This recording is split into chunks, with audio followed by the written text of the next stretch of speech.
sahabat semua, mungkin hari ini semua harapan saya, para pelanggan viewers ya dari channel Saanane, saya berharap kalian semua sehat, tidak kurang suatu apapun, dan selalu dihindarkan dari kondisi sekarang ini ya, yang sangat memprihatinkan dengan berjangkitnya wabah pandemi COVID ya. Semoga Anda dijauhkan dari hal yang para bahaya, sakit penyakit apapun ya. Sehat adalah modal untuk kita.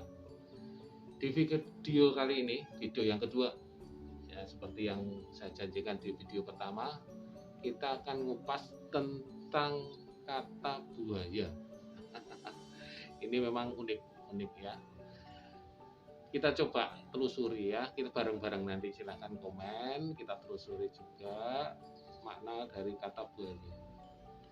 Memang buaya sendiri pada umumnya itu nama binatang ya, dan semua orang tahu ya, buaya itu binatang. Kalau bahasa Inggrisnya ya krokodil atau apa ya, itu juga bisa dijadikan merek atau segala macam. Nah, mana buaya ini unik ya, diseret, digeret ya, istilah itu dalam ya kehidupan sehari-hari akhirnya kita pakai. Memang buaya ini saya maknai atau nanti saya arahkan.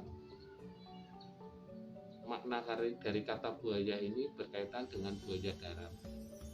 Ya, ini saya berkaitan dengan video yang Ome TV ya, yang rame ya, yang diistilahkan kebikinaki ya, dia sebagai seorang buaya. Nah, tapi saya membahasnya buayanya saja ya, buayanya saja. Maksud dari buayanya. Pada umumnya buaya ya, buaya itu pada umumnya kalau dengan istilah ya boleh dikata kata buaya itu di apa ya istilahnya dipakai kalau di biskop itu ada dulu istilahnya apa, ajian buaya putih ya. Kalau berawal dari gitu, karena buaya ini nanti masuk ke ranah asmara ya, hubungan antara seorang perempuan dan laki-laki, arahnya dibawa ke sana, sehingga buaya awalnya memang kalau di biskop itu ajian buaya putih, dimana kalau binatang yang melata baik ular atau buaya di tempat-tempat tertentu ya, mungkin di tempat-tempat angker ya, ini sering disimbolkan sebagai siluman ya, dan penghuninya ya ini bukan berarti kita melecehkan ya, cenderung genrenya itu perempuan, entah itu di sendang atau di pantai atau di sungai atau dimanapun yang berhubungan dengan air, memang umumnya siluman dan penguasanya biasanya perempuan. Nah, makanya ada istilah nanti awalnya air mata buaya. Nah, air mata buaya ini mohon maaf ya, ditujukan ke laki-laki juga bisa, ditujukan ke perempuan bisa, tapi pada umumnya disematkan ditujukan ke perempuan. Sebab kebiasaan menangis ya, ini banyak persentasenya ke perempuan. Makanya ada istilah air mata buaya ya, dalam pengertian itu sebagai tipu muslihat ya, kalau dimaknainya itu sebagai seperti itu. Nah ini memang kebanyakan memang disematkan ke perempuan. Kalau laki-laki menangis ya bisa juga dikatakan air mata buaya, bisa, tapi persentasenya lebih banyak perempuan. Nah itu ketika buaya ada di air ya, diistilahkan dengan air ya, berhubungan dengan air, entah itu sendang, danau, sungai maupun laut ya. Nah ketika buaya itu ke darat, maka buaya ini disematkan ke laki-laki. Makanya ada istilah buaya darat. Nah, buaya darat ini tidak mungkin disematkan ke perempuan.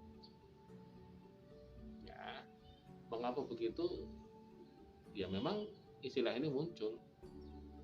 Nah, mungkin ada teman-teman ya, sahabat-sahabat yang tahu mengapa kok sampai disematkan ke laki-laki buaya darat ini. Nah, memang kalau dilihat secara fisik, ya pengertian buaya darat itu serakah, ya, memiliki ingin lebih dari satu, ya, terutama dalam hal asmara. Nah, yang punya naluri ingin memiliki lebih dari satu waktu itu kan laki-laki, ya, nalurinya begitu, suka iseng dan segala macam, akhirnya itu disematkan laki-laki yang suka punya banyak pasangan atau pacar, ya, itu sehingga ketika di darat istilah buaya darat itu disematkan laki-laki. Tapi ketika masih di air seperti tadi air mata buaya itu ya kebanyakan disematkan oleh perempuan atau aji-aji buaya putih. Memang itu semacam apa ya, ini hanya sepengetahuan saja ya, gambarannya yang semacam ilmu pelet atau ilmu untuk menarik lawan jenis, dan itu biasanya dipakai oleh perempuan, ya, dan itu kasat mata, sesuatu yang tidak dilihat, tidak terlihat, ya, ajian yang dipakai oleh perempuan ya untuk menarik lawan jenis, dan itu pun satu, tidak banyak biasanya ya. Adapun banyak itu untuk apa ya, untuk target tertentu ya. Tapi kalau buaya darat, iya, itu disematkan laki-laki untuk mencari pasangan yang lebih banyak. Jadi itu mengapa buaya memang awalnya dari situ ya, karena awalnya buaya memang ya kalau di asmara, di istilah-istilahnya memang buaya itu ya semacam ajian ya, ya, dan kekuatannya kekuatan supranatural. Jadi hari ini admin hanya ingin membahas itu, mengapa kata buaya itu menjadi viral dan disematkan ke laki-laki yang punya kemampuan merayu ya, mencari pasangan yang lebih dari satu. Maka kata buaya itu muncul ya, entah itu buaya ya, mungkin umumnya seringnya buaya darat, dan itu tidak hanya buaya ya, mohon maaf ya, binatang banyak yang dipakai.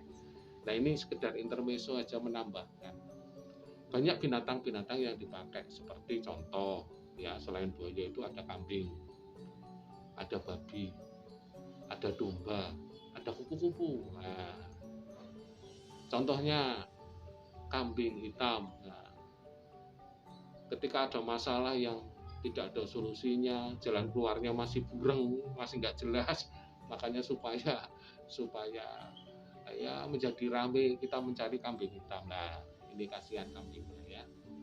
Ini contoh kambing hitam ya. Terus membabi buta. Nah, ini tadi kata babi. Nah, babi juga begitu. Entah kenapa orang ngambil babi ya. Karena mungkin filosofi babi itu menurut orang tua, kalau kita di hutan ketemu babi dan babi itu mau menyerang kita, orang tua itu menyarankan kita larinya itu siksa, karena babi itu konon tidak punya leher, jalannya lurus saja, nabrak gitu aja, lurus ya. Makanya selain kita harus lari secara zigzag, kita harus mencari pohon ya. Makanya istilahnya membabi buta. Kasihan babinya, sudah babinya haram, buta lagi ya. Berikutnya kata domba. Kata domba, orang yang menjadi provokator supaya satu dengan yang lainnya bertengkar, maka istilahnya mengadu domba ya, kasihan dombanya ya. Nah, kalau melihat istilah ini, memang domba yang terkenal itu di Garut, dan di sana ada budaya yang memang untuk kegiatan budaya ya, kita sering adakan lomba untuk ngadu domba ya, tapi secara fisik ya, domba itu diadu. Makanya kata ini diambil ya, siapa pertama yang ngambil ya coba para netizen penonton saya barangkali ada yang tahu. Terus yang contoh yang tadi kupu-kupu malam, ya kupu-kupu. Kalau kupu terbang malam tidak ada ya, adanya kunang-kunang. Kalau kunang-kunang serangga yang terbang malam yang ada lampunya, ya, itu konon ceritanya orang tua itu kukunya mayit ya, dan paling banyak di kuburan. Karena ini diistilahkan ke genre tertentu, terutama seorang wanita, karena bentuknya bagus dan berkeliaran di tengah malam, maka disebut kupu-kupu malam. Ya gitu aja teman-teman, sahabat semua, channel Saanane, jangan lupa tonton terus channel ini, kita akan cari berita yang menarik ya. Untuk ke depan, ya video ke depan kita akan ngambil judul mengapa ya, dan berapa ya, mengapa dan berapa. Mengapa orang lebih banyak sedih dibanding susah? Mengapa persentase orang susah lebih lama, lebih besar dibanding orang gembira atau senang? Ya, maaf mungkin saya ralat, materinya besok adalah perbandingan lebih besar mana antara orang senang, bahagia dengan orang sedih atau susah. Itu inti materinya. Ya, kita kupas bersama-sama. Mungkin gitu aja. Sahabat-sahabat semua, terima kasih yang berkenan menonton channel ini. Terima kasih.